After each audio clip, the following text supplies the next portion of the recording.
कथा केवल मनोरंजन नहीं, बल्कि विधान का वो दर्पण है जिसमें सृष्टि के रहस्य छिपे होते हैं। आज हम समय के उस पन्ने को पलटेंगे जहाँ एक स्त्री के संकल्प ने मृत्यु के देवता को भी अपना मार्ग बदलने पर विवश कर दिया। ये कथा है राजा हिम के पुत्र की, जिसकी कुंडली में स्वयं यमराज ने मृत्यु का समय लिख दिया था। पर वो नहीं जानते थे कि विधान से भी प्रबल होती है एक पत्नी की निष्ठा।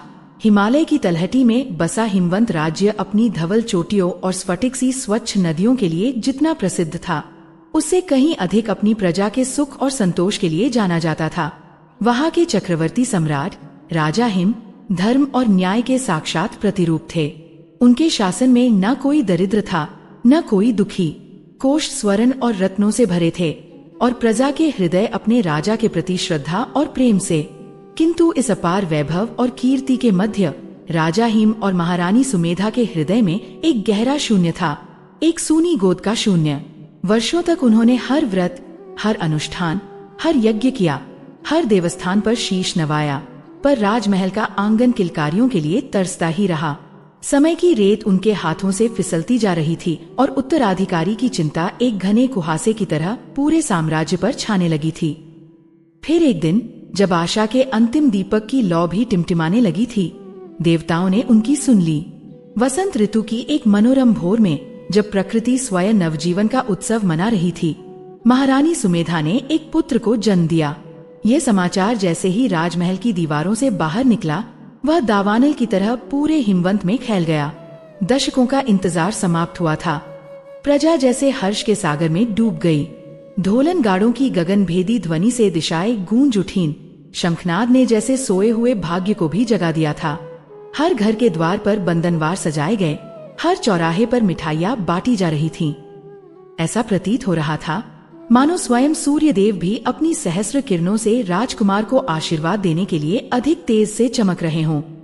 राजा हिम की प्रसन्नता का तो कोई पारावार ही न था। उन्होंने अपने हाथों से खजाने के द्वार खोल दिए और घोषणा कर दी कि राज्य में 12 दिनों तक जन्मोत्सव मनाया जाएगा, कोई कर नहीं लिया जाएगा और हर याचक की झोली भर दी जाएगी। उनकी आंखें, जो वर्षों से एक अनकही उदासी में डूबी रहती थी, आज आनंद के अश्रुओं से भीगी हुई थीं। उन्होंने अपने पुत्र को गोद में उठाया, उसके मस्तक को चूमा और उस नन्ही सी काया में अपने साम्राज्य का भविष्य, अपने वंश का गौरव और अपने जीवन की सार्थकता देखी।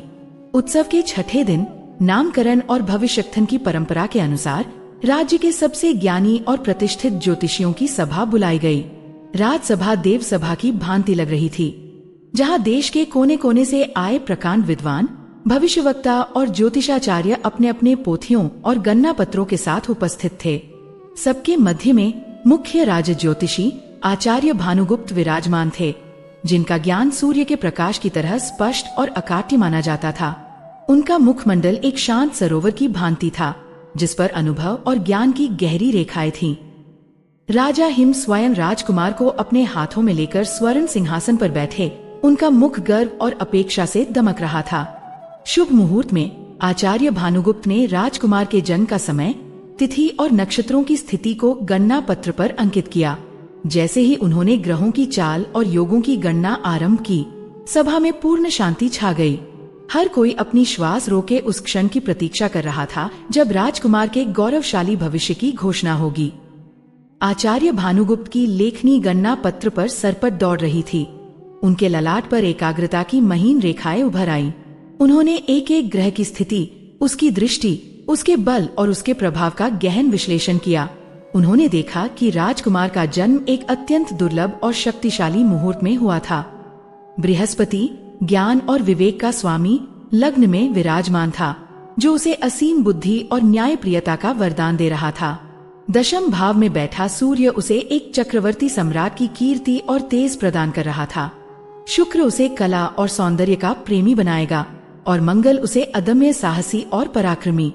जैसे जैसे गणना आगे बढ़ी, सभा में बैठे अन्य ज्योतिषी भी प्रशंसा में सिर हिलाने लगे। वे कानाफूसी कर रहे थे, अद्भुत! ऐसा बालक तो युगों में जन्म लेता है। यह राजकुमार अपने पिता से भी 10 गुना अधिक यशस्वी होगा। इसके नाम का डंका दिग्दिगंत में बजेगा। राजा हिम यह सब सुनकर फूले नहीं समा रहे थे। उनका हृदय किसी विजय के उल्लास से भी अधिक तीव्र गति से धड़क रहा था। किंतु तभी कुछ ऐसा हुआ जिसकी किसी ने कल्पना भी नहीं की थी। आचार्य भानुगुप्त की लेखनी अचानक रुक गई। उनके चेहरे का तेज, जो क्षण भर पहले तक पूर्णिमा के चंद्रमा की भांति दमक रहा था, सहसा अमावस्या की रात्रि में बदल गया। उनके माथे पर पसीने की बूंदें उभर आईं और उनके हाथ, जिनमें उन्होंने गणना पत्र पकड़ा हुआ था, बुरी तरह कांपने लगे। उन्होंने अपनी आंखों को बार बार मला, यह विश्वास करने की कोशिश की कि उनकी गणना में कोई भूल हुई है।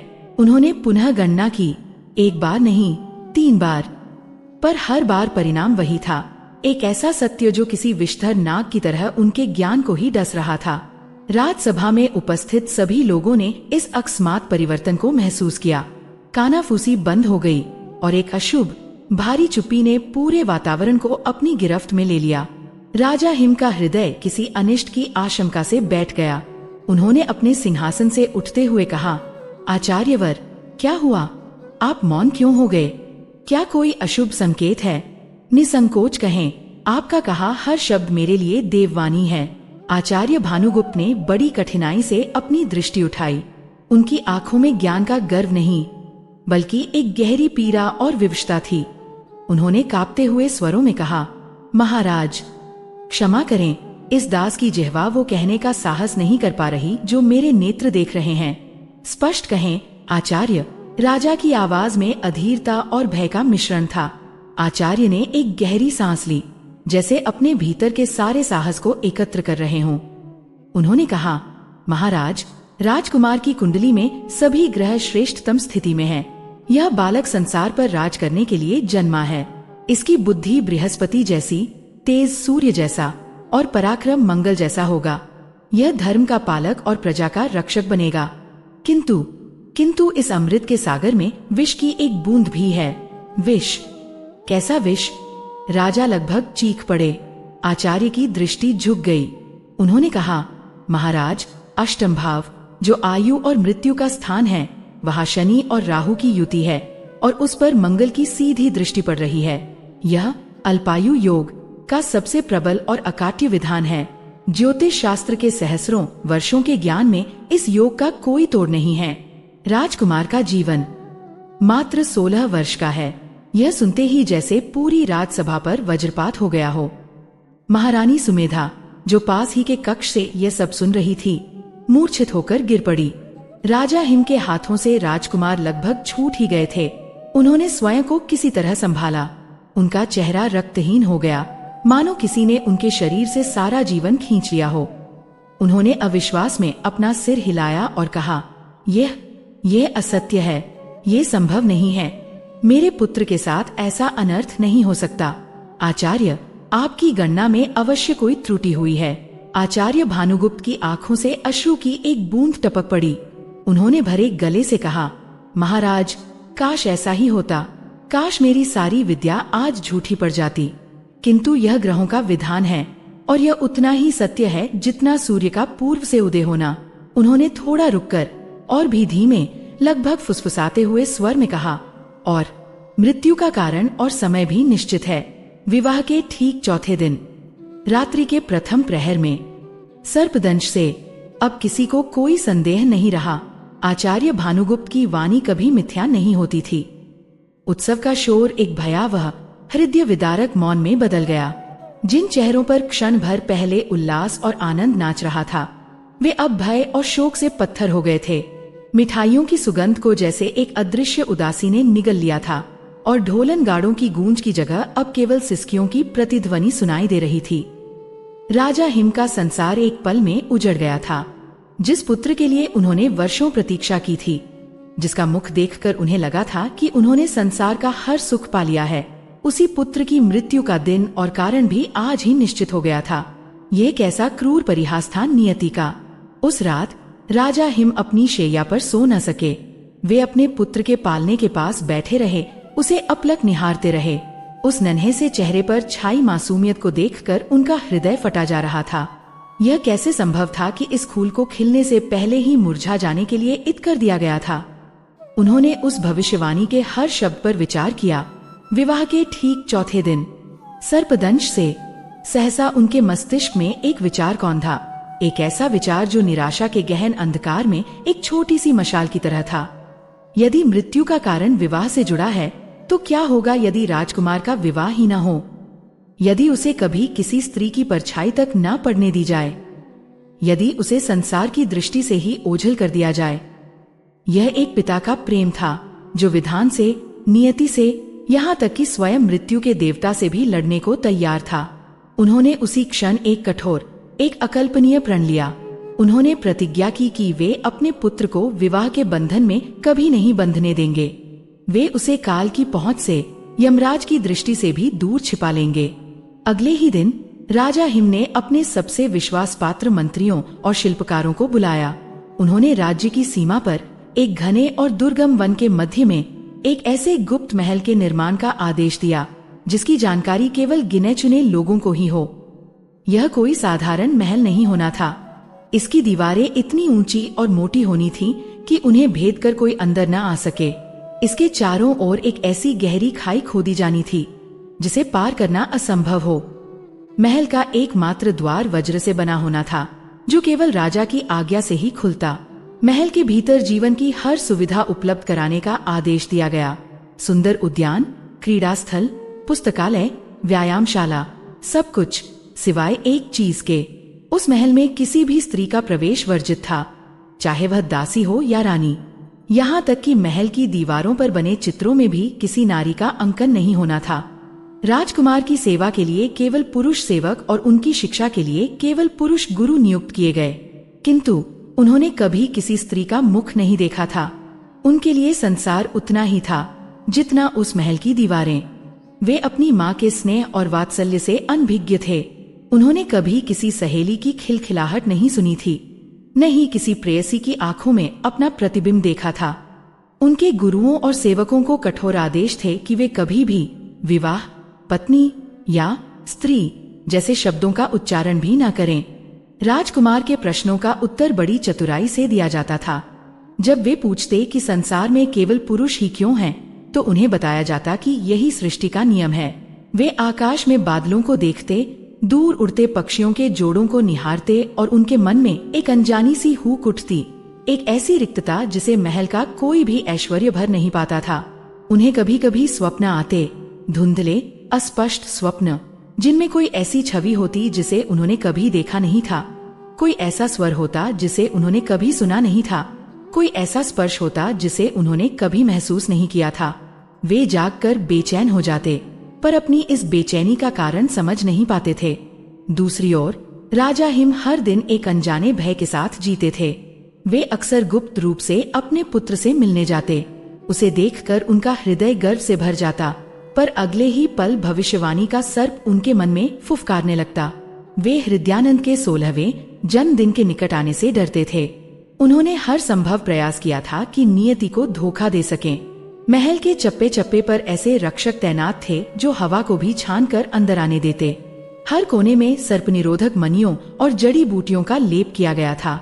वहाँ एक चींटी भी राजा की अनुमति के बिना प्रवेश नहीं कर सकती थी। राजा को विश्वास था कि उन्होंने मृत्यु के हर मार्ग को बंद कर दिया है। उन्होंने विधान को अपनी इच्छा के पिंजरे में कैद कर लिया है। समय बीतता गया। राजकुमार 16 वर्ष के हो गए, लेकिन मृत्यु का साया हर पल उन पर मंडराता रहा। वह साया राजा हिम की आंखों की नींद में था, महल के गलियारों की खामोशी में था, और स्वयं राजकुमार हृदयानंद के एकाकी हृदय की धड़कनों में था। राजा ने अपने पुत्र को मृत्यु से बचाने के लिए उसे जीवन के एक पूरे हिस्से से ही वंचित कर दिया था। उन्होंने उसे एक ऐसा जीवन दिया था जो सुरक्षित तो था, पर अधूरा था। और यहीं पर वह महान रहस्य छिपा था, वह शाश्वत प्रश्न जो युगों से मनुष्यों को मकता आया है। क्या भाग्य को टाला जा सकता है? क्या एक पिता का प्रेम, उसकी सतर्कता, उसके बनाए अभेद्य किले, विधान के उस लेख को मिटा सकते हैं जो जन्म के क्षण में ही लिख दिया गया था? राजा हिम का मानना था कि उन्होंने नियति को परास्त कर दिया है, पर वे नहीं जानते थे कि नियति अपने खेल सबसे विचित्र और अप्रत्याशित तरीकों से खेलती है। वह अक्सर उन्हीं मार्गों से प्रवेश करती है जिन्हें हम सबसे सुरक्षित समझकर बंद कर देते हैं। मृत्यु का दूत उस महल की ओर अपना मार्ग बना रहा था, और उसे रास्ता दिखाने वाली थी एक ऐसी शक्ति जिससे राजा हिम ने अपने पुत्र को सबसे अधिक दूर रखा था, प्रेम। महल की अभेद्य दीवारें लोहे और पत्थर से तो राजकुमार की रक्षा कर सकती थी, पर वे उस अदृश्य डोर को कैसे रोक पाती जो दो हृदयों को ब्रह्मांड के किसी भी कोने से खींचकर एक कर सकती है। पिता के प्रेम ने राजकुमार को दुनिया से छिपाया था, पर क्या वह उसे उस शक्ति से भी बचा पाएगा जिसके सामने स्वयं मृत्यु को भी झुकना पड़ता है? यह तो आने वाला समय ही बताने वाला था। समय अपनी अथक गति से बहता रहा। राजकुमार हृदयानंद के एकाकी जीवन पर 16वें वर्ष की छाया गहरी होती जा रही थी। राजा हिम ने जिस गुप्त महल को अपने पुत्र के लिए अभेद्य कवच समझा था, वह अब उन्हें स्वयं एक कारागार की भांति लगने लगा था। हर उगता हुआ सूर्य उनके हृदय में एक नई आशंका का उदय करता और हर ढलती शाम भविष्यवाणी के उस भयावह दिन को और निकट ले आती। उन्होंने मृत्यु को रोकने के लिए जीवन को ही बांध दिया था, पर भीतर ही भीतर वे जानते थे कि विधान के अदृश्य धागों को कोई दीवार, कोई पहरा नहीं रोक सकता।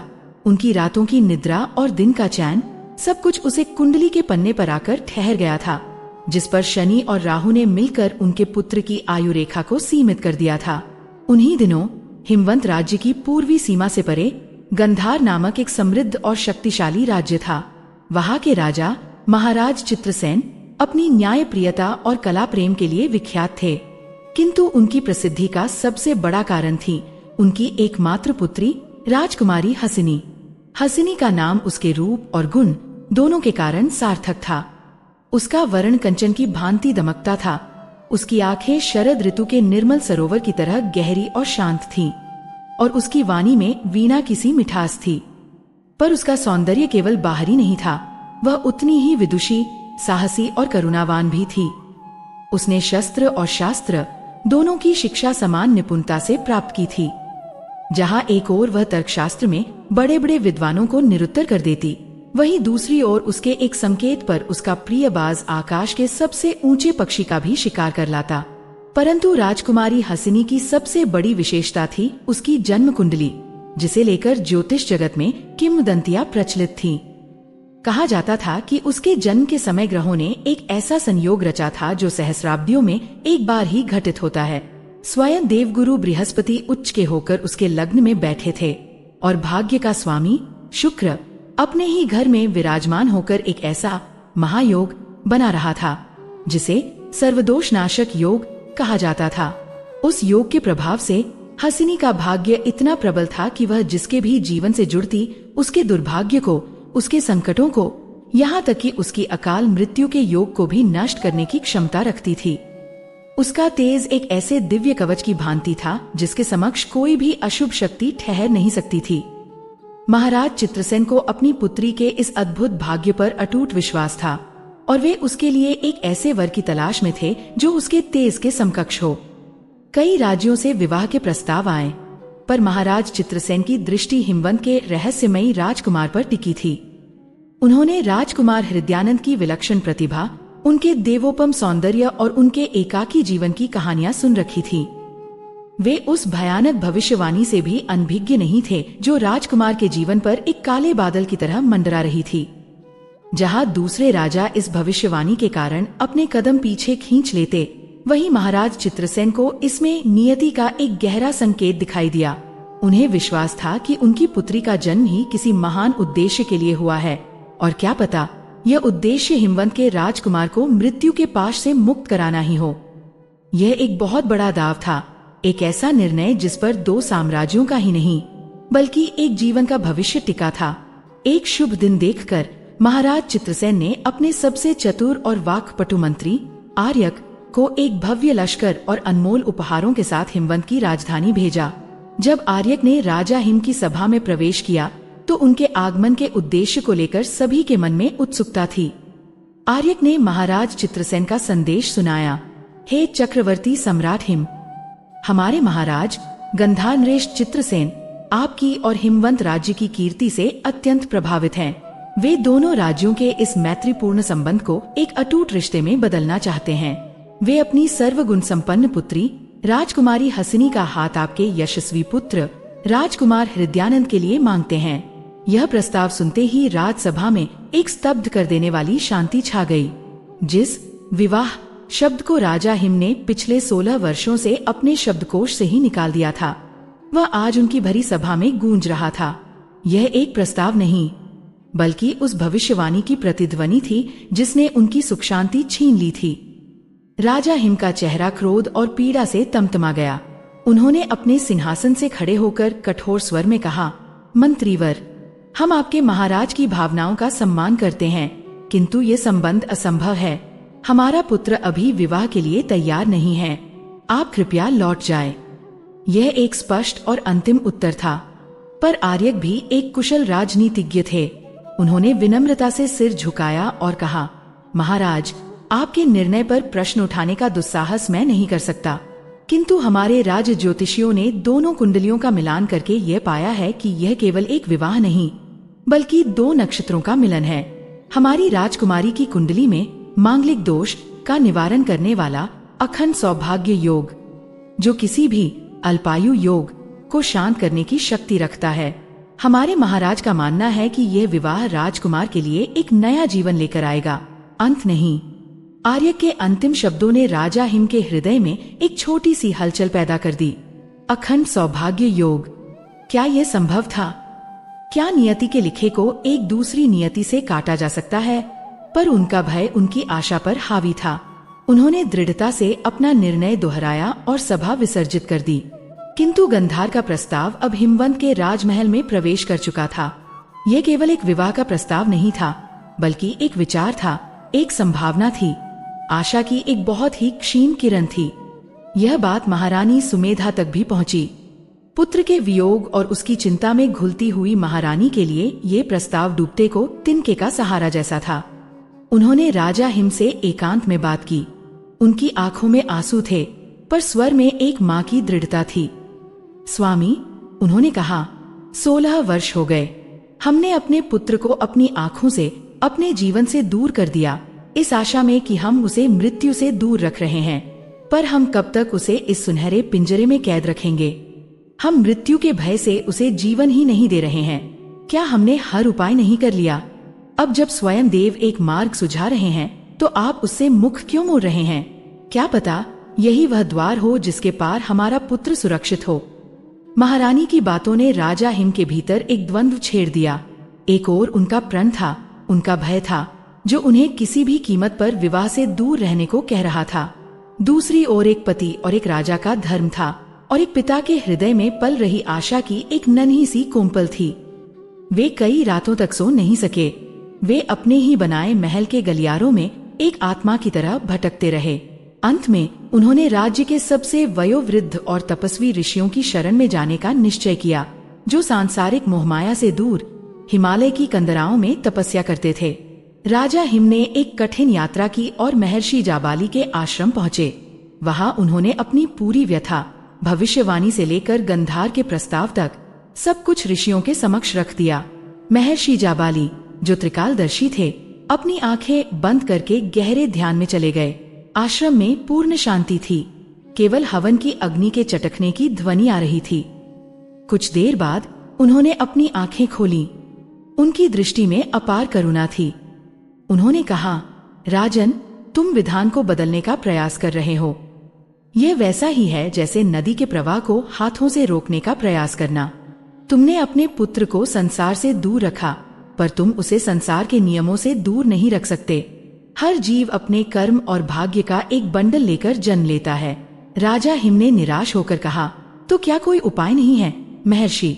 क्या मुझे अपने पुत्र को अपनी आंखों के सामने काल का ग्रास बनते देखना होगा? महर्षि मुस्कुराए।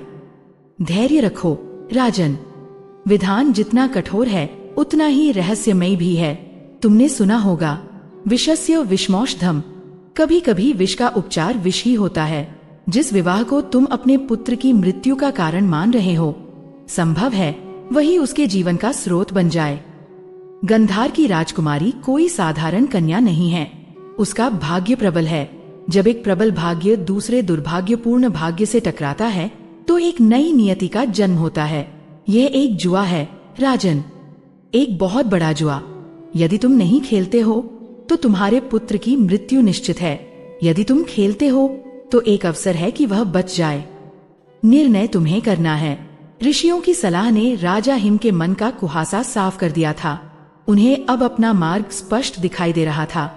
उन्होंने वापस लौटकर तुरंत मंत्री आर्यक को बुलवाया और अत्यंत भारी मन से, एक ऐसे स्वर में जिसमें आशा और भय दोनों का मिश्रण था, कहा, हम यह प्रस्ताव स्वीकार करते हैं। विवाह की तैयारियां युद्ध स्तर पर होने लगी, किंतु यह एक विचित्र तैयारी थी। जहां एक ओर राजमहल को दुल्हन के स्वागत के लिए सजाया जा रहा था, वहीं दूसरी ओर राजा हिम के गुप्तचर और सैनिक उस गुप्त महल के आसपास की सुरक्षा को 100 गुना बढ़ा रहे थे, जहां राजकुमार को रखा गया था। विवाह की तिथि भविष्यवाणी के दिन से ठीक 5 दिन पहले की रखी गई। अब सबसे बड़ी चुनौती थी राजकुमार हृदयानंद को इस सब के लिए तैयार करना। राजा हिम स्वयं अपने पुत्र के पास गए। वर्षों बाद पिता और पुत्र आमने सामने थे। राजा ने अपने पुत्र के तेजस्वी मुख को देखा और उनका हृदय वात्सल्य और पीड़ा से भर गया। उन्होंने पहली बार हृदयानंद को संसार के उस रहस्य के बारे में बताया जिसे उनसे छिपाया गया था, स्त्री का अस्तित्व। उन्होंने उसे विवाह की परंपरा, एक पत्नी के महत्व और गंधार की राजकुमारी के बारे में बताया। हृदयानंद के लिए ये सब एक अविश्वसनीय कथा जैसा था, एक ऐसा संसार जिसकी उन्होंने कभी कल्पना भी नहीं की थी। आज उनके सामने एक सच्चाई बनकर खड़ा था। वे चकित थे, भ्रमित थे, पर उनके हृदय के किसी कोने में एक अनजानी सी उत्सुकता और रोमांच भी था। वह अनजानी हुक, वह रिक्तता जिसका वे अक्सर अनुभव करते थे, आज उसे जैसे एक नाम मिल गया था। उन्होंने बिना कोई प्रश्न किए अपने पिता की आज्ञा को शिरोधार्य कर लिया। विवाह का दिन आ गया। राजकुमारी हसिनी एक भव्य डोली में बैठकर हिमवंत की राजधानी पधारी। जब उन्होंने नगर में प्रवेश किया तो ऐसा लगा मानो स्वयं देवी लक्ष्मी पधार रही हों। उनके तेज से, उनके आभा मंडल से पूरा वातावरण जैसे पवित्र हो गया। लोगों ने सुना था कि राजकुमारी का भाग्य प्रबल है और आज उसे अपनी आंखों से देखकर उन्हें विश्वास हो गया। वे राजकुमार के दीर्घायु होने की कामना करने लगे। धूमधाम से विवाह संपन्न हुआ। वेदी पर जब राजकुमार हृदयानंद और राजकुमारी हसिनी ने एक दूसरे को पहली बार देखा तो एक पल के लिए समय जैसे ठहर गया। हृदयानंद ने आज तक किसी स्त्री को नहीं देखा था और हसिनी का सौंदर्य तो अप्सराओं को भी लज्जित कर दे। वे उसके रूप में जैसे खो गए। वहीं हसिनी ने जब राजकुमार के निर्दोष और तेजस्वी मुख को देखा तो उनके हृदय में एक अजीब सी करुणा और स्नेह उमड़ पड़ा। उन्होंने राजकुमार की आंखों में झांका और उन्हें वहां ज्ञान और शक्ति के साथ साथ एक गहरा, अनकहा अकेलापन भी दिखाई दिया। उन्होंने उसी क्षण मन ही मन संकल्प लिया कि वे इस अकेलेपन को सदा के लिए दूर कर देंगी। विवाह की रस्में पूरी हुई, 7 फेरे हुए, 7 वचन लिए गए, पर हर मंत्रोच्चार के साथ, हर मंगल गीत के साथ राजा हिम और महारानी सुमेधा का हृदय डूबता जा रहा था। शहनाइयों की मधुर ध्वनि उन्हें किसी अनिष्ट की सूचना दे रही थी और हवन कुंड से उठता पवित्र धुआं उन्हें अपने पुत्र की चिता के धुएं जैसा लग रहा था। उनकी आंखों में खुशी की जगह एक अनजाना, गहरा भय था। वे हर पल गिन रहे थे। विवाह संपन्न हो चुका था। अब केवल 4 दिन शेष थे। 4 दिन जो एक जीवन और मृत्यु के बीच की छोटी सी दूरी थे। राजकुमारी हसिनी को विदा कराकर उस गुप्त, अभेद्य महल में ले जाया गया जहां राजकुमार रहते थे। वह महल जो आज तक किसी स्त्री के प्रवेश के लिए वर्जित था, आज अपनी स्वामिनी का स्वागत कर रहा था। पर क्या यह स्वागत था या किसी बड़ी त्रासदी की प्रस्तावना? क्या राजकुमारी का प्रबल भाग्य राजकुमार के दुर्भाग्य पर विजय प्राप्त कर पाएगा? क्या उनका अखंड सौभाग्य योग उस अल्पायु योग को काट सकेगा जिसे स्वयं नियति ने लिखा था? या यह विवाह ही वह अंतिम कड़ी थी जिसने राजकुमार को मृत्यु के और भी निकट ला खड़ा किया था?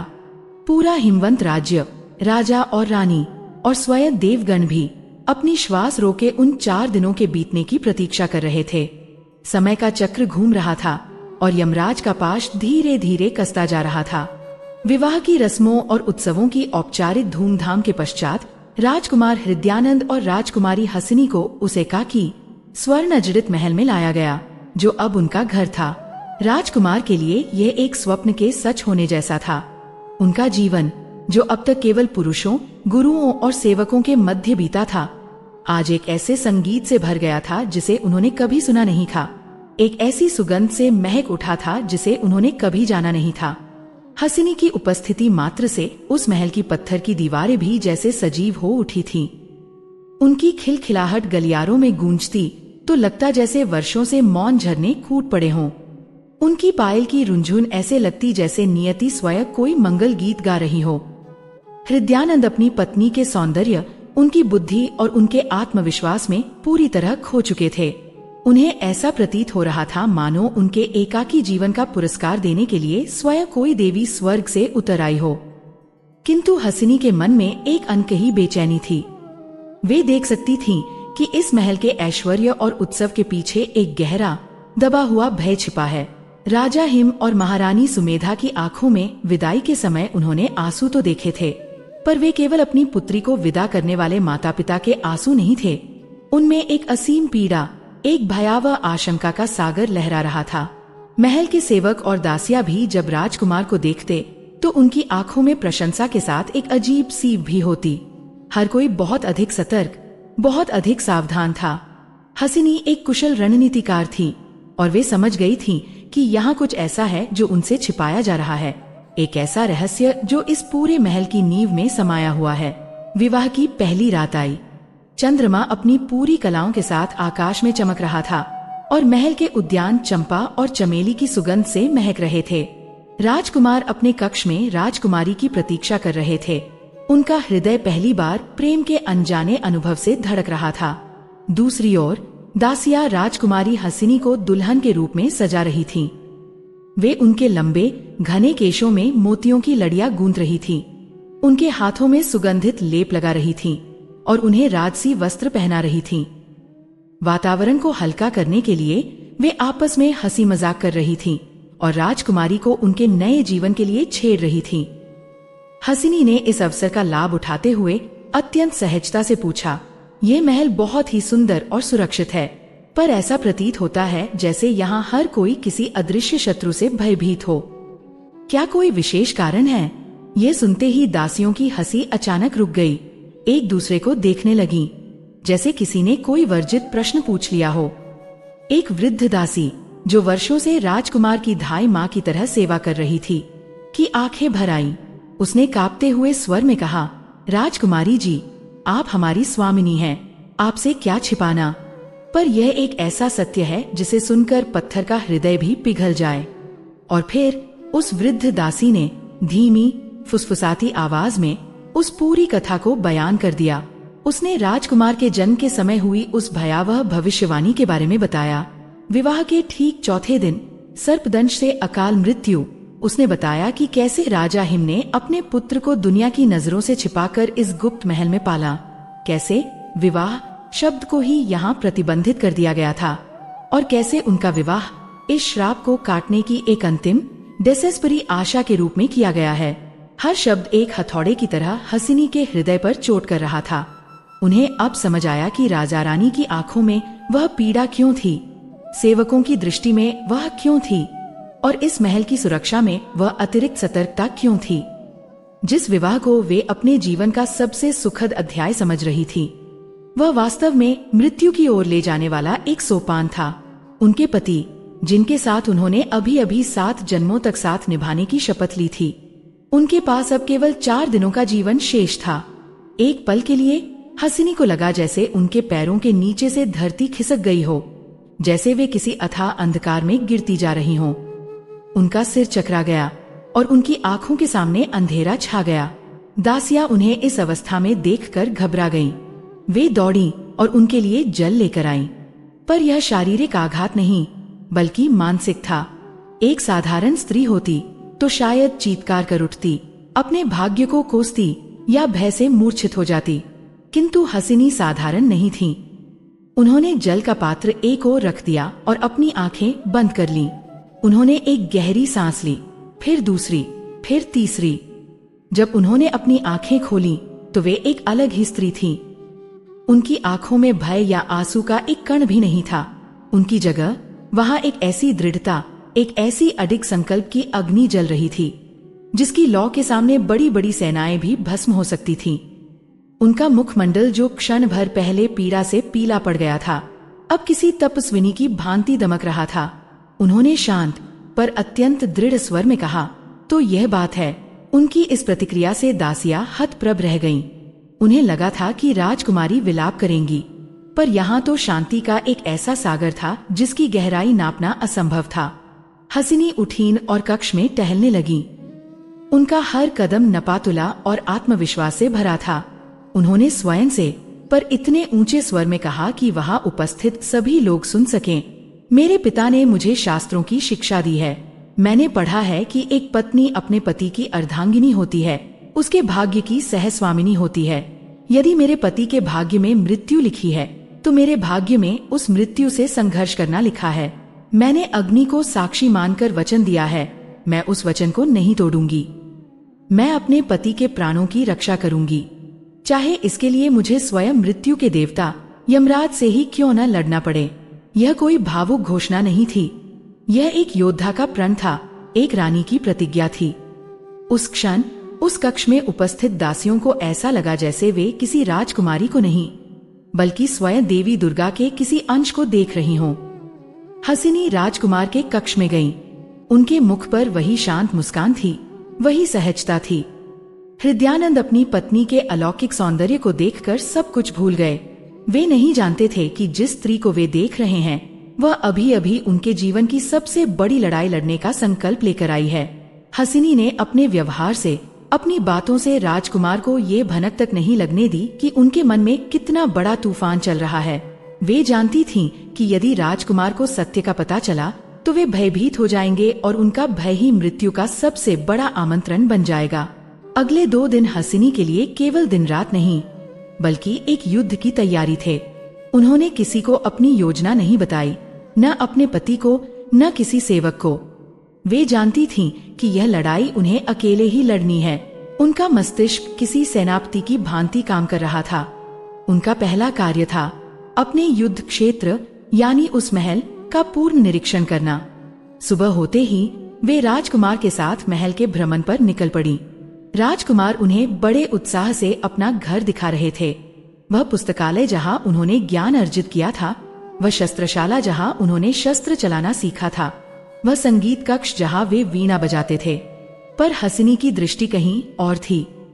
वे एक जासूस की भांति हर छोटी से छोटी चीज का आकलन कर रही थीं। उन्होंने दीवारों की बनावट को देखा, यह जानने के लिए कि क्या उनमें कोई दरार या छेद है।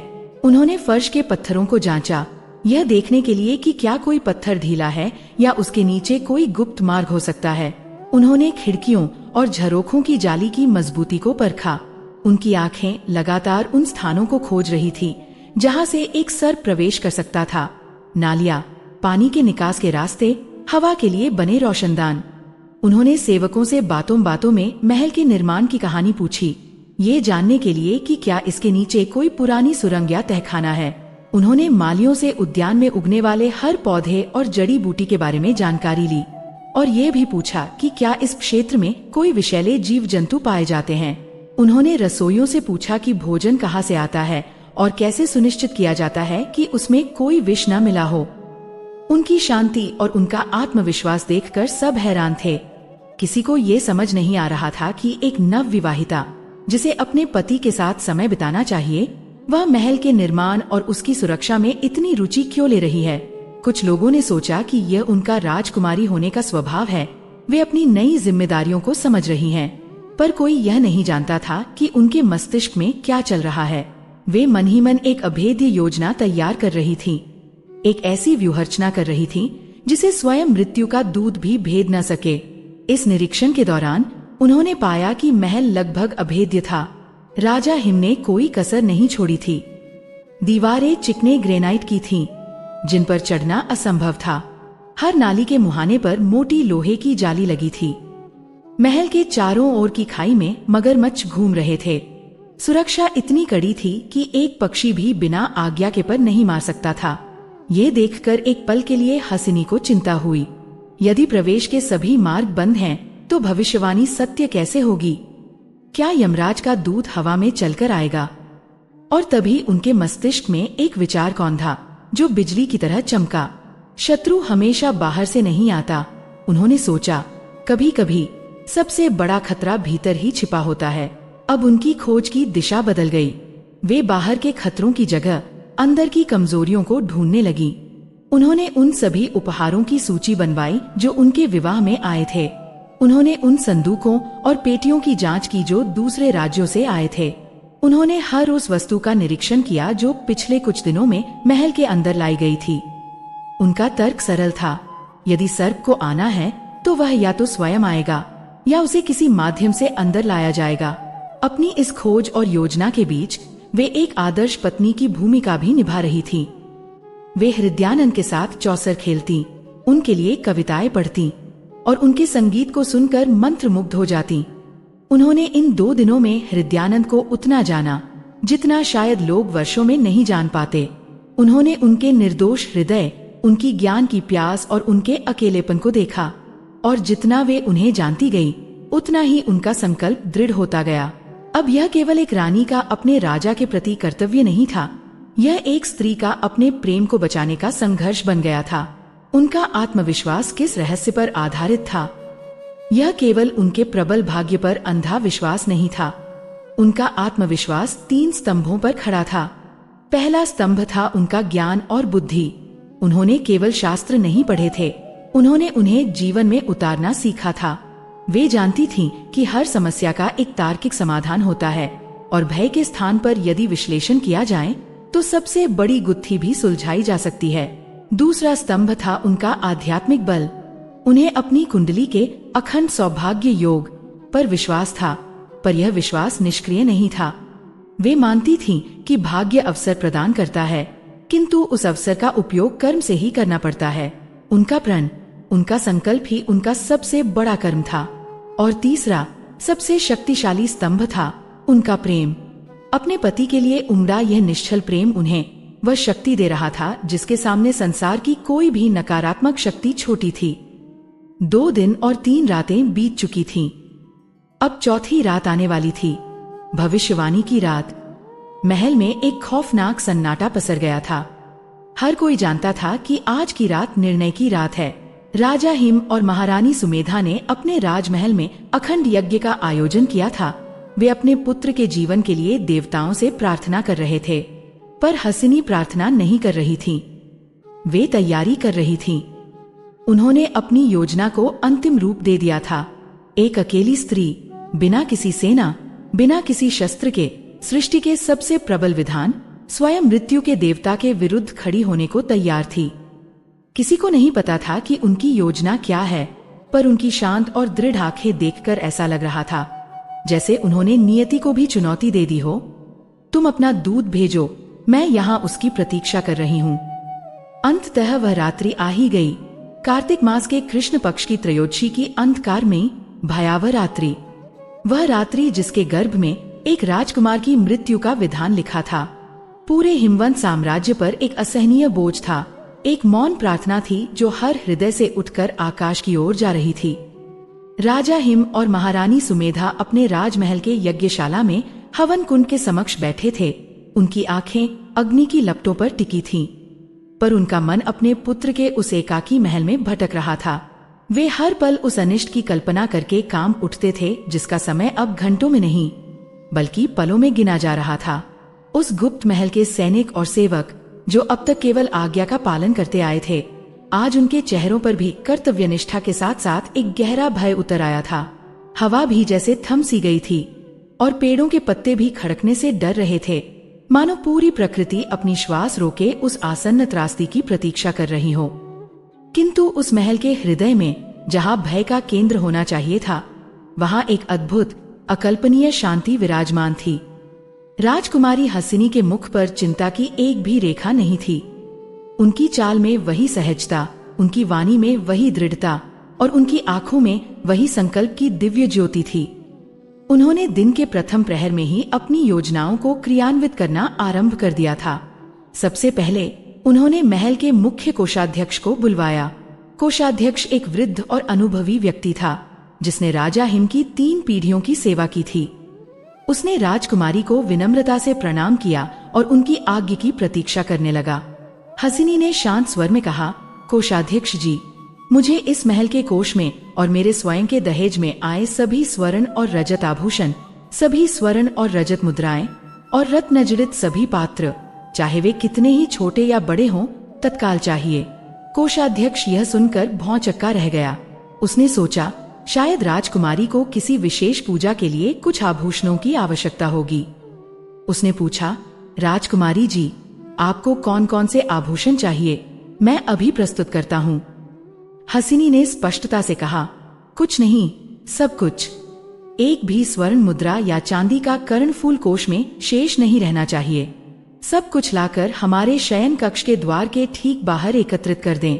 यह एक ऐसी आज्ञा थी जिसकी किसी ने कल्पना भी नहीं की थी। कोषाध्यक्ष के मुंह से केवल इतना निकला, सब कुछ।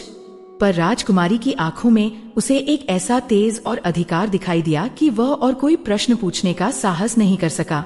उसने सिर झुकाया और अपने सहायकों के साथ कोष की ओर दौड़ पड़ा। कुछ ही क्षणों में एक अविश्वसनीय दृश्य उत्पन्न हो गया। सेवक और दासियां बड़े बड़े संदूकों, थालों और पेटियों में भर भर कर सोना चांदी लाने लगे। वहां राजकुमारी के विवाह में आए अमूल्य हार थे, जिनकी मणियों से इंद्रधनुषी प्रकाश फूट रहा था। वहां पीढ़ियों से संग्रहित स्वर्ण मुद्राओं के ढेर थे, जिन पर हिमवंत और गंधार के राज चिन्ह अंकित थे। वहां रत्नजड़ित मुकुट, बाजूबंद, करधनी, पायलें और न जाने कितने ही प्रकार के आभूषण थे। सोने चांदी के बड़े बड़े थाल, कटोरे, सुराहियां और दीपक भी लाए गए। धीरे धीरे राजकुमार हृदयानंद के शयन कक्ष के ठीक सामने उस चौड़े गलियारे में स्वर्ण, रजत और रत्नों का एक विशाल ढेर लग गया। वह ढेर इतना ऊंचा और विस्तृत था कि एक छोटे पर्वत जैसा प्रतीत होने लगा। सूर्य का प्रकाश जब उस ढेर पर पड़ता तो उससे ऐसी चकाचौंध उत्पन्न होती कि आंखें खुली रखना कठिन हो जाता। महल के सेवक ये सब देखकर आश्चर्यचकित थे। वे कानाफूसी कर रहे थे कि राजकुमारी ये सब क्यों कर रही हैं, पर किसी में भी उनसे पूछने की हिम्मत नहीं थी। जब यह कार्य संपन्न हो गया तो हसीनी ने अपना दूसरा आदेश दिया। उन्होंने महल के सभी सेवकों को बुलाया और उन्हें भंडार गृह से हजारों जारों मिट्टी के दिए और तेल के अनगिनत पात्र लाने को कहा। उन्होंने अपनी उंगली से इसरेट करते हुए स्वयं अपनी देखरेख में उन दियों को लगवाना शुरू किया। एक भी कोना, एक भी गलियारा, एक भी खिड़की, झरोखा या देहरी ऐसी नहीं बची जहां दिए न रखे गए हों। उन्होंने विशेष रूप से अपने शयन कक्ष के चारों ओर और उस स्वर्ण राशि के इर्द गिर्द दियों की कई अभेद्य पंक्तियां बनवा दी। जैसे ही संध्या ने अपने अंधकारपूर्ण पंख फैलाए, राजकुमारी के आदेश पर वे सभी दिए एक साथ प्रज्वलित कर दिए गए। और तब एक चमत्कार हुआ। वह महल जो कार्तिक कृष्ण त्रयोदशी की अमावस्या की रात्रि के गहन अंधकार में डूब जाना चाहिए था, सहस्रों सूर्यों के तेज से चमकने लगा। दियों की लौ ऐसे टिमटिमा रही थी मानो आकाश के सारे नक्षत्र धरती पर उतर आए हों। पूरा महल, विशेषकर उनका कक्ष, प्रकाश का एक ऐसा द्वीप बन गया था जहां अंधकार का एक कण भी प्रवेश नहीं कर सकता था। अमावस्या की रात पूर्णिमा की रात से भी अधिक, कहीं अधिक उज्जवल और देदीप्यमान हो उठी थी। अपनी बाहरी तैयारी पूरी करने के बाद राजकुमारी अपने कक्ष में गईं। राजकुमार हृदयानंद ये सब देखकर चकित और आनंदित थे। उन्होंने अपने जीवन में ऐसा अद्भुत दृश्य कभी नहीं देखा था। उन्होंने पूछा, हसीनी, ये सब क्या है? आज तो दीपावली का पर्व भी नहीं है, फिर यह स्वर्ण राशि और ये प्रकाशोत्सव क्यों? राजकुमारी ने मुस्कुराते हुए अपने पति का हाथ थामा और उन्हें कक्ष के मध्य में बिछे आसन पर बैठाया। उन्होंने कहा, स्वामी, आज हमारे विवाह के पश्चात की पहली कार्तिक त्रयोदशी है। ये एक बहुत ही पवित्र और शुभ रात्रि है। मेरे मायके में इस रात्रि को यमदीप दान का पर्व मनाया जाता है। आज की रात हम जागकर कहानियों और भजनों के साथ अपने सुखद भविष्य और दीर्घायु के लिए प्रार्थना करेंगे। यह एक व्रत है जिसमें निद्रा वर्जित है। क्या आप इसमें मेरा साथ देंगे? राजकुमार, जो अपनी पत्नी के प्रेम में पूरी तरह डूब चुके थे, तुरंत तैयार हो गए। उनके लिए हसीनी का हर शब्द वेदवाक्य था। उन्हें इस बात का लेशमात्र भी अंदेशा नहीं था कि ये कोई उत्सव या व्रत नहीं, बल्कि उनके जीवन और मृत्यु के बीच खड़ी एक स्त्री की युद्ध सज्जा है। इसके बाद राजकुमारी ने अपनी योजना का अंतिम और सबसे महत्वपूर्ण चरण आरंभ किया। उन्होंने राजकुमार को जगाए रखने के लिए कहानियां सुनाना शुरू किया। वे कोई साधारण कहानियां नहीं थीं। उन्होंने राजा हरिश्चंद्र की कथा सुनाई, जिन्होंने सत्य के लिए अपना सर्वस्व त्याग दिया। उन्होंने नल दमयंती की कहानी सुनाई, जिनके प्रेम ने शनि के प्रकोप को भी परास्त कर दिया। उन्होंने श्री राम की कथा सुनाई, जिन्होंने धर्म की स्थापना के लिए 14 वर्ष का वनवास सहन किया। हर कहानी में एक गहरा संदेश छिपा था, धर्म, सत्य, प्रेम और संकल्प की शक्ति का संदेश। उनकी वाणी में ऐसी मिठास और ऐसा प्रवाह था कि सुनने वाला मंत्रमुग्ध हो जाए। जब उन्हें लगता कि राजकुमार की पलकें भारी हो रही हैं, तो वे मधुर स्वर में भजन गाने लगती।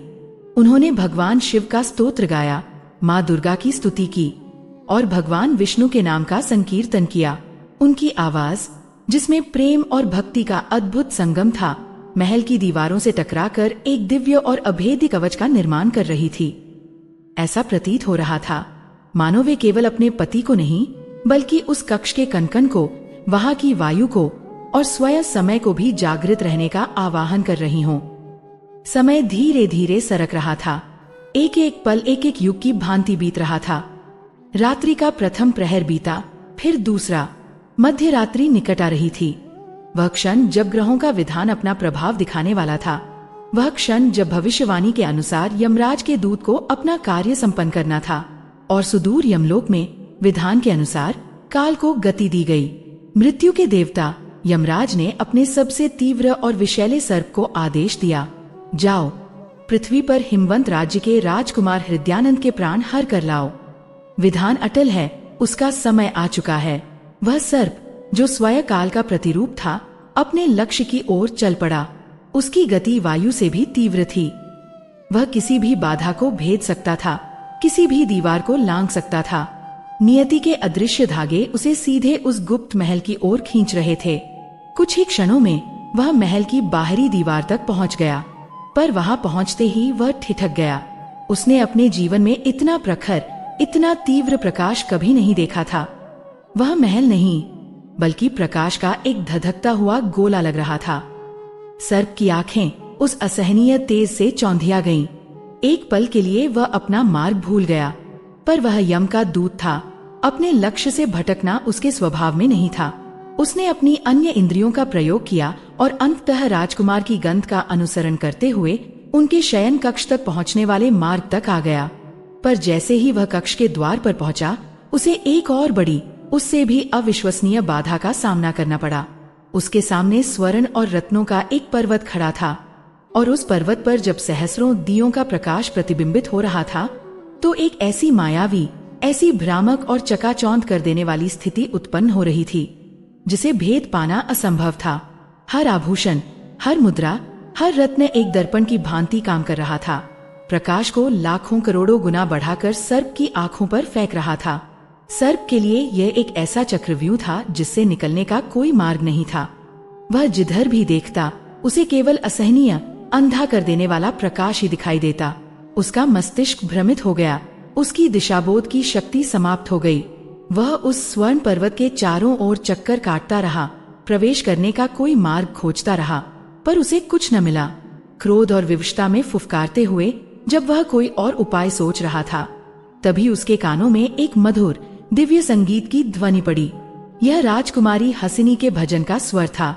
उस संगीत में एक अद्भुत आकर्षण था, एक ऐसी शांति थी जो किसी के भी क्रोध को शांत कर दे। सर्प, जो अपने विष की गर्मी और विफलता के क्रोध से जल रहा था, उस संगीत की लहरों से प्रभावित हुए बिना न रह सका। वह भूल गया कि वह यहाँ किसी के प्राण लेने आया है। वह भूल गया कि वह यम का दूत है। वह बस उस स्वर्ण पर्वत की तलहटी में बैठ गया, अपना फन उठाकर, और उस दिव्य संगीत में डूबकर झूमने लगा। अंदर हसिनी को कोई आभास नहीं था कि उनकी योजना पूरी तरह सफल हो चुकी है, कि मृत्यु स्वयं उनके द्वार पर परास्त होकर संगीत का आनंद ले रही है। वे बस गाती रहीं, कहानियां सुनाती रहीं, अपने पति की आंखों में देखती रहीं और उन्हें नींद के झोंकों से बचाती रहीं। राजकुमार भी उस संगीत और अपनी पत्नी के सानिध्य में इतने खोए हुए थे कि उन्हें समय का कोई ज्ञान ही नहीं रहा। धीरे धीरे वह पूरी रात्रि बीत गई। सर्प उस संगीत में इतना मग्न रहा कि उसे पता ही नहीं चला कि भविष्यवाणी का निर्धारित क्षण कब आया और कब चला गया। जैसे ही पूर्व दिशा में उषा की पहली किरण फूटी, जैसे ही ब्रह्म मुहूर्त का आरंभ हुआ, सर्प का सम्मोहन टूटा। उसे अपना कर्तव्य याद आया, पर अब बहुत देर हो चुकी थी। विधान का समय टल चुका था। वह यमलोक खाली हाथ लौटने के लिए विवश था। वह चुपचाप उसी अंधकार में विलीन हो गया जहाँ से वह आया था। सूर्य की पहली किरण जब खिड़की से छनकर अंदर आई और राजकुमार हृदयानंद के मुख पर पड़ी तो राजकुमारी हसिनी के मुख पर एक विजयी मुस्कान खिल उठी। वे जान गई थी कि उन्होंने लड़ाई जीत ली है। उन्होंने अपने प्रेम, अपनी बुद्धि और अपने संकल्प से स्वयं नियति को परास्त कर दिया था। सोने का ढेर और जलते हुए दिए कोई अंधविश्वास नहीं थे, वे एक गहन सुविचारित रणनीति का हिस्सा थे। यह उस रहस्य का उत्तर था कि एक अकेली स्त्री मृत्यु के देवता के विरुद्ध क्या कर सकती है। वह अपनी बुद्धि को अपना शस्त्र और अपने प्रेम को अपना कवच बना सकती है। समय का चक्र अपनी धुरी पर घूमता हुआ उस क्षण के ठीक मध्य बिंदु पर आ पहुंचा, जिसे युगों पहले ब्रह्मांड की गणना पुस्तिका में अंकित कर दिया गया था। वह मध्य रात्रि का क्षण था, जब 2 दिन मिलते थे, जब प्रकाश और अंधकार के बीच का पर्दा सबसे महीन हो जाता है और जब विधान अपनी पूरी शक्ति के साथ प्रकट होता है। सुदूर काल के प्रवाह से परे, धर्म और न्याय के सिंहासन पर आसीन मृत्यु के देवता स्वयं यमराज ने अपनी आंखें खोली। उनकी दृष्टि में न क्रोध था, न करुणा, केवल एक अटल अविचल संतुलन था। उनके दूत एक विषधर सर्प के रूप में अपने कर्तव्य में असफल होकर लौट आया था। वह एक नश्वर स्त्री के बनाए प्रकाश और स्वर्ण के चक्रव्यूह को भेद नहीं पाया था और उसके दिव्य संगीत से मोहित हो गया था। यमराज के लिए यह आश्चर्य का विषय था, किंतु विधान को टाला नहीं जा सकता था। यदि एक मार्ग बंद हो तो दूसरा खुलता है, पर गंतव्य वही रहता है। राजकुमार हृदयानंद की आयु की डोरी आज की मध्यरात्रि में ही टूटनी थी। ये ग्रहों का आदेश था और यमराज उस आदेश के सबसे बड़े पालक थे। उन्होंने देखा कि अब कोई साधारण दूत इस कार्य को संपन्न नहीं कर पाएगा। जिस स्त्री ने अपने संकल्प से एक माया रचना कर दी थी, उसका सामना करने के लिए स्वयं विधान को ही जाना होगा। अपने सिंहासन से उठते हुए उन्होंने अपने भयावह बहन से महेश की ओर देखा और अपने हाथ में कालदंड धारण किया। एक क्षण के लिए उनका विराट, सहस्र सूर्यों के समान तेजस्वी और गहन अंधकार से भी अधिक काला स्वरूप प्रकट हुआ, किंतु फिर उन्होंने अपनी असीम शक्तियों को समेटा, अपने देवत्व को संकुचित किया और उसी रूप को धारण किया जिसे उनके असफल दूत ने अपनाया था, एक कृष्ण सर्प का रूप। पर यह कोई साधारण सर्प नहीं था। इसकी आंखें 2 दहकते हुए अंगारों की भांति थीं, जिनमें ब्रह्मांड के समस्त रहस्यों का ज्ञान छिपा था। इसकी त्वचा ऐसी काली थी जैसे अमावस्या की रात्रि ने ही देह धर ली हो, और इसकी फुफकार में वह शक्ति थी जो प्राणवायु को सोख सकती थी। यह अब केवल मृत्यु का दूत नहीं था, यह स्वयं साकार मृत्यु थी जो अपने लक्ष्य की ओर चल पड़ी थी। यमराज को पृथ्वी तक आने में एक पल से भी कम समय लगा। वे किसी भौतिक बाधा से बंधे नहीं थे, वे सीधे उस गुप्त महल के बाहर प्रकट हुए। उन्होंने उस अविश्वसनीय दृश्य को देखा। हजारों दियों का प्रकाश एक अभेद्य दुर्ग की भांति खड़ा था और उस प्रकाश में नहाया हुआ स्वर्ण का पर्वत किसी दैवीय यज्ञ वेदी की तरह दमक रहा था। एक साधारण प्राणी की दृष्टि इस तेज से जलकर राख हो सकती थी, पर यमराज की दिव्य दृष्टि ने इस प्रकाश के आवरण के पार भी देख लिया। उन्होंने देखा कि यह केवल तेल और बाती का प्रकाश नहीं था, ये एक पतिव्रता स्त्री के सतीत्व, उसके संकल्प और उसके प्रेम का सम्मिलित तेज था। हर दिए की लौ में एक प्रार्थना थी, हर स्वर्ण कण में एक समर्पण था।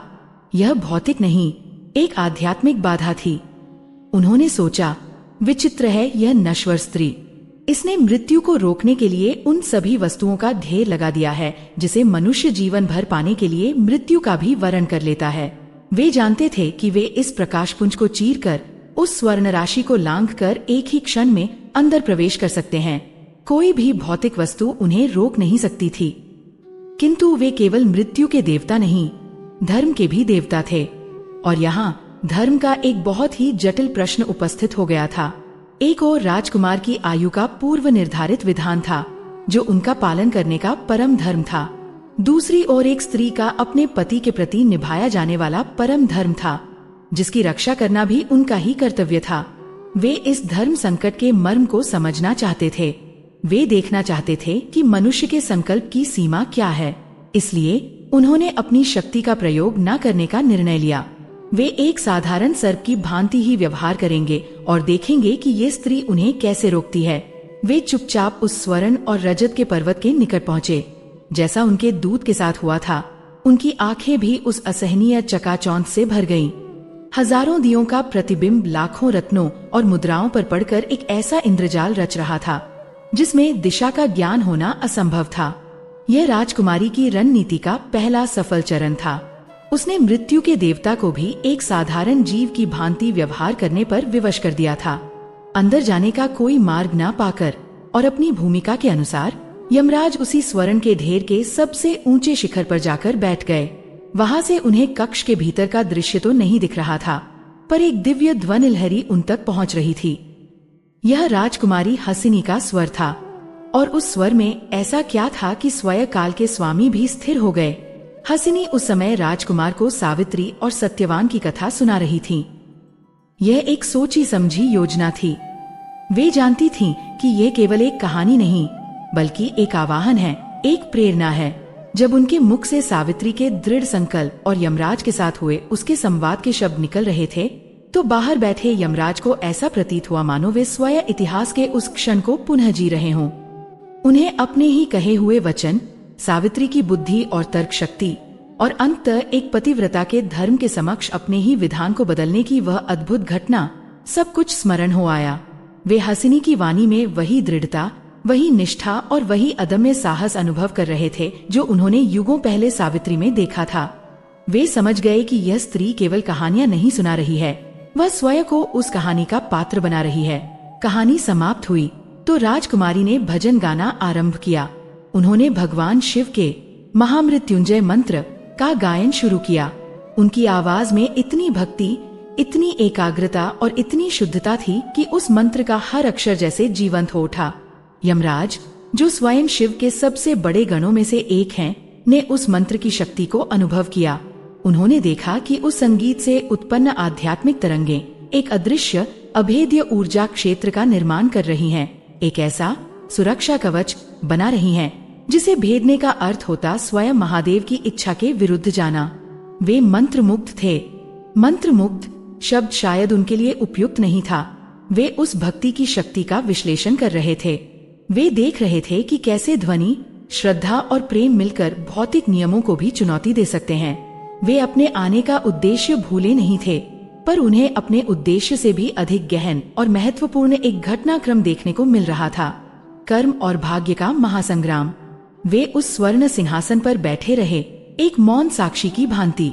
उन्होंने हसिनी को और भी कई कथाएं सुनाते सुना। उन्होंने राजा भगीरथ की कथा सुनी, जिन्होंने अपने पूर्वजों की आत्मा की शांति के लिए स्वर्ग से गंगा को पृथ्वी पर ला दिया था। इस कहानी में यमराज ने एक पुत्र के अपने पितरों के प्रति कर्तव्य की शक्ति को देखा। उन्होंने भक्त प्रहलाद की कथा सुनी, जिनकी अडिग भक्ति के कारण स्वयं भगवान को खंभे से प्रकट होना पड़ा था। इसमें उन्होंने ईश्वर के प्रति एक भक्त के निस्वार्थ प्रेम की शक्ति को देखा। हसिनी की हर कहानी, हर भजन एक तीर की तरह था जो सीधे धर्म के मर्म पर चोट कर रहा था। वह यमराज को यह याद दिला रही थी कि विधान सर्वोपरि हो सकता है, पर उस विधान को चलाने वाली शक्ति धर्म, और धर्म का सबसे शुद्ध स्वरूप निस्वार्थ प्रेम और अटूट कर्तव्यनिष्ठा में ही बसता है। समय बीतता जा रहा था। मध्य रात्रि का वह भयावह क्षण आया जब राजकुमार के प्राणों की डोरी टूटनी थी। उस एक पल के लिए पूरे ब्रह्मांड में जैसे सब कुछ ठहर गया। यज्ञशाला में बैठे राजा हिम का हृदय जोर से धड़का और वे लगभग मूर्छित हो गए। कक्ष में सो रहे राजकुमार ने नींद में ही करवट बदली और एक गहरी सांस ली, जैसे उनके भीतर कोई संघर्ष चल रहा हो। ठीक उसी क्षण राजकुमारी हसिनी के कंठ से श्री राम जय जय राम का तारक मंत्र अपने सर्वोच्च शिखर पर पहुंचा। उनकी आंखें बंद थीं और उनके मुख पर एक दिव्य आभा थी। बाहर बैठे यमराज ने उस क्षण को अनुभव किया। उन्होंने अपने काल दंड को देखा, जो स्पंदित हो रहा था, जो उन्हें उनके कर्तव्य का स्मरण करा रहा था। पर उनकी दृष्टि उस स्वर्ण पर्वत से छनकर आती प्रकाश की किरणों और उनके कानों में पड़ती उस दिव्य ध्वनि पर स्थिर थी। उन्होंने एक निर्णय लिया। वे धर्म के न्यायाधीश थे और न्याय केवल नियमों को देखकर नहीं किया जाता। न्याय हर परिस्थिति के हर पहलू को तौलकर किया जाता है। उन्होंने देखा कि यदि वे आज राजकुमार के प्राण हरते हैं तो वे विधान का पालन तो करेंगे, पर वे उस धर्म को पराजित कर देंगे जिसकी रक्षा का भार स्वयं उन पर है। वे एक ऐसी स्त्री के संकल्प को पराजित कर देंगे जिसका सतीत्व त्रिलोक में उदाहरण बनने की क्षमता रखता है। उन्होंने उस क्षण को बीत जाने दिया। कालदंड शांत हो गया। विधान की सबसे नुकीली धार कुंद पड़ गई थी। कहानी सुनते सुनते और भजन सुनते सुनते कब सुबह की पहली किरण निकल आई, उन्हें पता ही नहीं चला। ये कहना शायद सत्य नहीं होगा कि उन्हें पता नहीं चला। सत्य ये था कि उन्होंने जानबूझकर समय को बीत जाने दिया। वे एक दर्शक थे, एक परीक्षक थे, और आज की परीक्षा में यह नश्वर स्त्री संपूर्ण अंकों से उत्तीर्ण हुई थी। जैसे ही पूर्व दिशा में सूर्य का पहला गोला उदित हुआ, जैसे ही पक्षियों का कलरव गूंजा और जैसे ही महल के सेवकों के जागने की आहट आई, यमराज अपने सर्प रूप को त्याग कर उठे। एक क्षण के लिए वे अपने अदृश्य दिव्य स्वरूप में आए। उन्होंने कक्ष के द्वार की ओर देखा, जहां अब भी राजकुमारी अपने पति को निहार रही थी, जिनके मुख पर अब मृत्यु की नहीं बल्कि जीवन की शांति थी। यमराज ने मन ही मन उस अज्ञात अनदेखी स्त्री को प्रणाम किया और बिना कोई शब्द कहे अपने लोक को लौट गए। क्या संगीत और कहानी में इतनी शक्ति है कि वो यमराज को भी उनके कर्तव्य से विमुख कर दे? नहीं, पर एक स्त्री के अपने धर्म के प्रति अटूट निष्ठा, उसकी बुद्धि, उसके साहस और उसके निस्वार्थ प्रेम में इतनी शक्ति अवश्य है कि वह स्वयं धर्मराज को भी यह सोचने पर विवश कर दे कि विधान बड़ा है या धर्म। क्या राजकुमार सच में बच गए हैं? हाँ, आज की रात के लिए वे बच गए हैं। भविष्यवाणी का समय बीत चुका था। हसिनी की जीत हुई थी। पर नियति के खेल बड़े जटिल होते हैं। एक धागा टूटने से बच जाए तो इसका अर्थ यह नहीं कि पूरी डोर मजबूत हो गई है। ये युद्ध का अंत नहीं, शायद एक बड़ी लड़ाई की शुरुआत थी। यमराज लौटे थे, पर वे पराजित नहीं हुए थे। वे केवल एक असाधारण घटना के साक्षी बनकर लौटे थे। जैसे ही पूर्व के क्षितिज पर सूर्य की पहली किरण एक विजय पताका की भांति फहराई, उसने न केवल रात्रि के अंधकार को बल्कि हिमवंत के राजमहल पर छाए हुए भय और निराशा के गहन अंधकार को भी एक ही क्षण में चीर दिया। वह प्रकाश की एक साधारण किरण नहीं थी, वह जीवन का उत्सव थी, एक नए युग का आरंभ थी। कक्ष के भीतर सहस्रों दियों की लौ जो पूरी रात एक निष्ठ होकर जलती रही थी, अब सूर्य के दिव्य प्रकाश के समक्ष विनम्रता से फीकी पड़ने लगी थी, मानो उन्होंने अपना कर्तव्य पूरा कर दिया हो और अब वे अपने स्वामी को प्रणाम कर रही हों। राजकुमारी हसिनी ने अपनी रात भर की जागृत और थकी हुई आंखों से उस उगते हुए सूर्य को देखा। उनके मुख पर थकान की छाया तो थी, पर उसे ढकते हुए एक ऐसी अपूर्व शांति और विजय की आभा थी जिसके समक्ष पूर्णिमा का चंद्रमा भी निस्तेज लगे। उन्होंने अपने पास ही आसन पर बैठे राजकुमार हृदयानंद की ओर देखा, जिनकी पलकें अब नींद के भार से झुक रही थीं। पूरी रात की कहानियों और भजनों ने उन्हें जगाए तो रखा, पर अब उनका शरीर विश्राम मांग रहा था। उन्होंने मुस्कुराते हुए अपने पति के कंधे पर धीरे से हाथ रखा।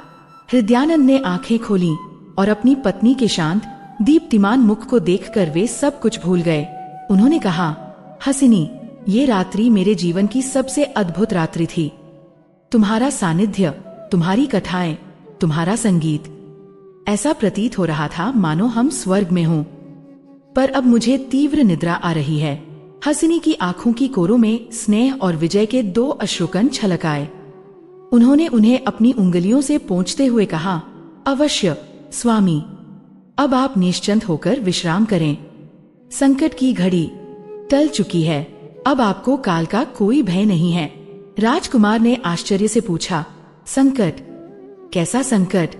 और तब उस शांत प्रभात में, जब जीवन की विजय का शंखनाद हो चुका था, हसिनी ने अत्यंत कोमल और स्थिर शब्दों में उस संपूर्ण सत्य को उजागर कर दिया जिसे अब तक उनसे छिपाया गया था। उन्होंने उनके जन्म के साथ जुड़ी उस क्रूर भविष्यवाणी के बारे में बताया, मृत्यु के उस पूर्व निर्धारित दिन और विधान के बारे में बताया, और फिर पिछली रात की पूरी योजना, उस स्वर्ण राशि का रहस्य, उन दियों के प्रकाश का प्रयोजन और उस रात्रि जागरण के पीछे छिपे जीवन मृत्यु के संघर्ष की पूरी गाथा कह सुनाई। जैसे जैसे हृदयानंद सुनते गए, उनके चेहरे का रंग बदलता गया, उनके नेत्र आश्चर्य और अविश्वास से खैल गए। जिस जीवन को वे अब तक एक सुरक्षित और सामान्य जीवन समझते आए थे, वह वास्तव में मृत्यु की छाया में बिताया गया एक लंबा इंतजार था। जिस स्त्री को वे अपनी संगिनी और प्रेयसी समझ रहे थे, वह वास्तव में उनकी रक्षक, उनकी ढाल बनकर आई थी।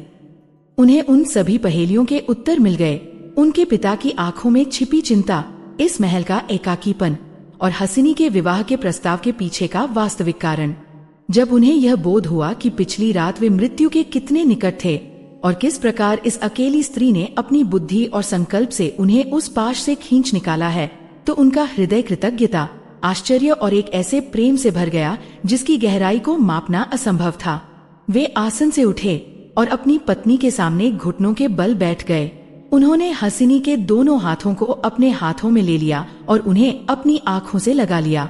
उनके कंठ से शब्द नहीं निकल रहे थे, केवल अश्रुधारा बह रही थी। भय की नहीं, बल्कि कृतज्ञता की। उन्होंने भरे हुए गले से कहा, हसीनी, मैं तुम्हें क्या कहूँ? देवी या मेरी रक्षक, तुमने मुझे केवल जीवनदान नहीं दिया है, तुमने मुझे जीवन का अर्थ समझाया है। आज तक मैं केवल जीवित था, पर आज मैंने जीवन को जीता है।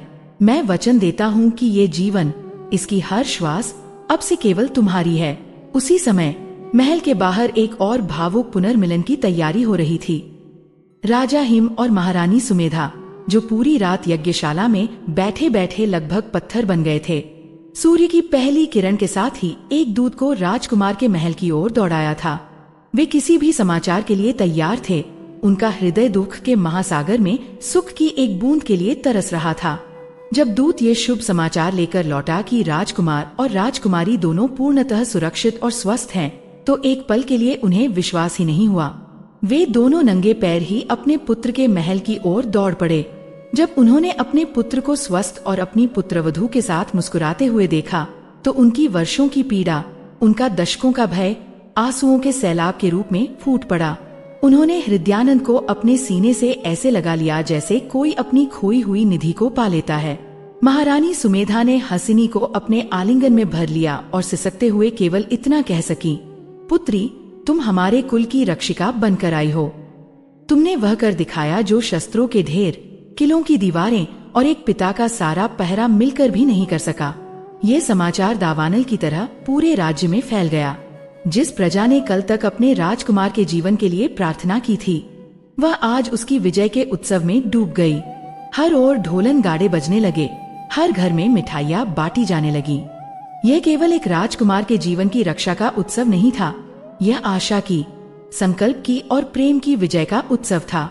उधर यमलोक के मार्ग पर स्वयं यमराज अपने लोक की ओर लौट रहे थे, पर उनका मन अशांत था। वे पराजित नहीं हुए थे, पर वे चकित थे, स्तब्ध थे और कहीं गहरे भीतर ही भीतर वे उस नश्वर स्त्री के प्रति एक गहरे सम्मान से भर गए थे। उन्होंने अपने जीवन में केवल एक बार सावित्री के समक्ष विधान को बदलते देखा था। आज उन्होंने उसी दृढ़ता, उसी सतीत्व और उसी बुद्धि का एक और रूप देखा था। उन्हें अपनी भूल का आभास हुआ। यह भूल नहीं कि वे अपना कर्तव्य निभाने गए थे, बल्कि यह भूल कि उन्होंने मनुष्य के हृदय में बसने वाले प्रेम और कर्तव्य की असीम शक्ति को कम आंका था। वे समझ गए थे कि विधान पत्थरों पर उकेरी गई कोई अंतिम लकीर नहीं है, वह एक बहती हुई नदी की तरह है, जिसे असाधारण कर्मों के चट्टान से मोड़ा जा सकता है। वे उस स्त्री की बुद्धिमत्ता, प्रेम और निष्ठा से अत्यधिक प्रभावित हुए, जिसने मृत्यु को रोकने के लिए प्रकाश और ज्ञान, कथा कीर्तन का मार्ग चुना और जिसने मृत्यु के देवता के समक्ष भी अपने पति को अकेला नहीं छोड़ा। वे बिना राजकुमार के प्राण लिए ही यमलोक लौटने लगे, पर धर्मराज होने के नाते वे इस असाधारण कर्म को बिना पुरस्कृत किए नहीं छोड़ सकते थे। वे मार्ग से ही लौटे। एक दिव्य प्रकाश के रूप में वे राजकुमारी हसीनी के पूजागृह में प्रकट हुए, जहाँ वे अपने इष्ट देव को इस विजय के लिए धन्यवाद दे रही थीं। एक क्षण के लिए हसीनी उस अलौकिक तेज को देखकर चौंक गईं, पर वे भयभीत नहीं हुईं। उन्होंने हाथ जोड़कर उस प्रकाशपुंज को प्रणाम किया। तभी उस प्रकाश से एक गंभीर मेघ गर्जना जैसी किंतु शांत वाणी सुनाई दी। पुत्री हसीनी, मैं धर्मराज यम तुमसे अत्यधिक प्रसन्न हूँ। तुमने अपने पातिव्रत्य धर्म, अपनी असाधारण बुद्धि और अपनी निस्वार्थ निष्ठा से यह सिद्ध कर दिया है कि मानवीय संकल्प में ब्रह्मांड की किसी भी शक्ति को चुनौती देने का सामर्थ्य है। तुमने विधान को नहीं तोड़ा है, तुमने अपने कर्म से एक नए विधान की रचना की है। हसीनी ने विनम्रता से सिर झुकाए हुए कहा, हे देव, मैंने केवल एक पत्नी का कर्तव्य निभाया है, इसमें मेरा कुछ भी नहीं। ये सब मेरे पति के प्रति मेरे प्रेम और मेरे इष्ट देव की कृपा का ही फल है। यमराज की वाणी में एक मुस्कान का आभास हुआ। तुम्हारी विनम्रता ही तुम्हारे चरित्र का सबसे बड़ा आभूषण है। तुमने मृत्यु को रोकने के लिए धन संपदा, स्वर्ण राशि को एक बाधा के रूप में प्रयुक्त किया, यह दर्शाते हुए कि प्राणों के समक्ष धन का कोई मूल्य नहीं, वह केवल एक साधन है। और तुमने अंधकार को मिटाने के लिए ज्ञान और भक्ति के सहस्रों दीपक जलाए। तुम्हारे इस कृत्य को मैं अमरत्व का वरदान देता हूँ। आज की ये पवित्र तिथि कार्तिक कृष्ण त्रयोदशी, आज से धन त्रयोदशी या धनतेरस के नाम से जानी जाएगी। मैं ये वरदान और विधान स्थापित करता हूँ कि आज की रात्रि में जो भी परिवार तुम्हारे सम्मान में अपने घर के द्वार पर दक्षिण दिशा की ओर मुख करके मेरे नाम का एक दिया यमदीपक जलाएगा और अपने घर में उपस्थित धन, चाहे वह स्वर्ण अर्जित हो या कोई अन्य धान्य, की पूजा कर उसे स्वच्छ और प्रकाशमान रखेगा, उस परिवार को और उसके सदस्यों को कभी अकाल मृत्यु का भय नहीं सताएगा। उनका घर धन धान्य से परिपूर्ण रहेगा और उन्हें आरोग्य का आशीर्वाद प्राप्त होगा। यह कहकर वह दिव्य प्रकाश विलीन हो गया। हसिनी ने अश्रुपूर्ण नेत्रों से उस स्थान को प्रणाम किया। यह केवल उनके पति के लिए जीवनदान नहीं था, यह संपूर्ण मानवता के लिए एक अमर वरदान था। उन्होंने यह दिव्य संदेश और वरदान राजा हिम और समस्त प्रजा को सुनाया।